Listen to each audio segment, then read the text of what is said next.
Voilà, nous approchons du 21 mars, journée internationale contre le racisme et pour la lutte contre les discriminations.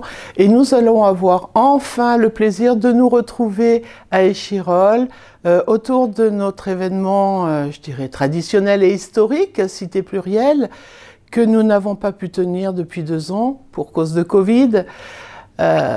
L'édition 2022 va en fait reprendre le travail qui a été conduit par les habitants et les habitantes avec beaucoup de services de la ville et du CCAS pour valoriser ce travail et puis pour pouvoir le prolonger. Cité Plurielle, vous le savez, depuis quelques années, a modifié son format. Nous travaillons sur 10 heures pour l'égalité.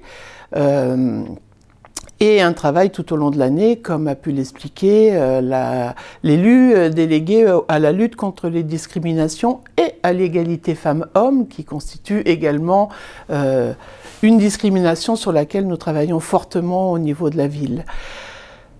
Cette année, le sujet va pouvoir développer un certain nombre d'actions, de restitutions, de travaux des habitants, notamment tout ce qui est porté par le collectif Le Colibri. On a 2 collectifs, il y a le collectif Cité Plurielle, et puis on a ce collectif spécifique sur la MDH Centre Écureuil, qui travaille sur la lutte contre les discriminations de manière tout à fait intéressante et collaborative entre habitants et professionnels. On a également installé au niveau de cet équipement un point d'accès au droit et je tiens à insister sur ce service à la population en partenariat avec le tribunal et le centre départemental d'accès au droit. L'accès au droit, c'est le contre-pied pour lutter contre les discriminations, les inégalités. C'est important qu'on puisse effectivement dénoncer, combattre les discriminations, mais également lutter contre le non-recours et pour l'accès aux droits des personnes. Donc c'est tout un travail qui est transversal, qui est porté par beaucoup de professionnels, beaucoup d'habitants qui s'investissent, habitants et habitantes bien entendu, majoritairement habitantes, mais on se rend compte que ce collectif a une activité grandissante qui s'élargit au niveau du nombre de personnes touchées.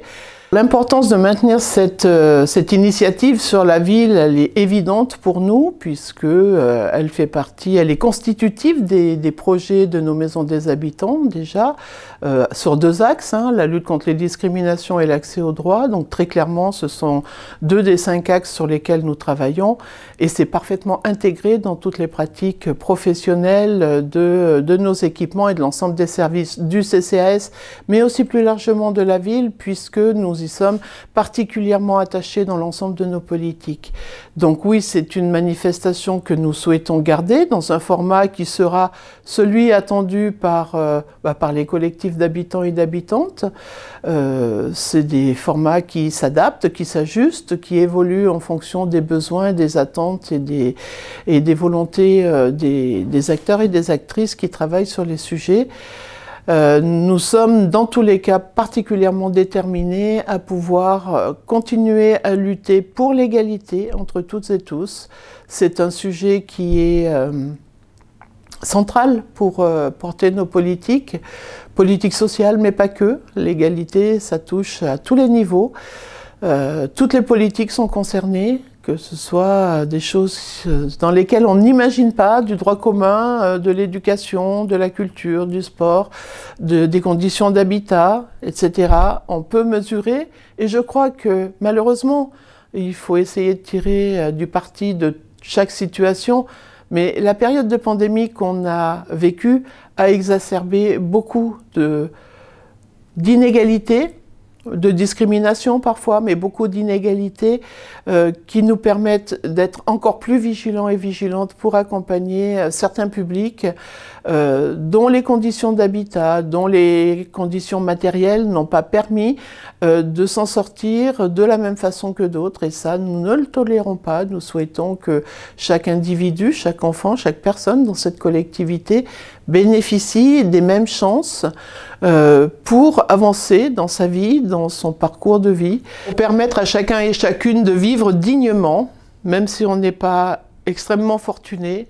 Il y a un minimum sur lesquels nous ne transigeons pas. Nous vous attendons effectivement nombreux et nombreux le 19 mars, puisque l'initiative a lieu le 19 mars en tout début d'après-midi. Nous vous accueillons à partir de 13h30 avec un événement qui devrait être plutôt sympa. On est sorti de la crise sanitaire entre guillemets, c'est-à-dire qu'on n'est plus tenu de porter le masque, on n'est plus tenu de présenter un pass vaccinal, on n'est pas tenu de présenter un pass sanitaire. Ceci dit, pour les personnes fragiles, il est quand même recommandé de maintenir des distances sociales autant que possible et dans tous les cas de porter un masque pour les personnes qui sont porteuses de comorbidité ou qui sont particulièrement âgées ou pas vaccinées pour le coup. Voilà, soyons attentifs et attentifs les uns aux autres. Ça fait partie aussi de la philosophie de Cité Plurielle.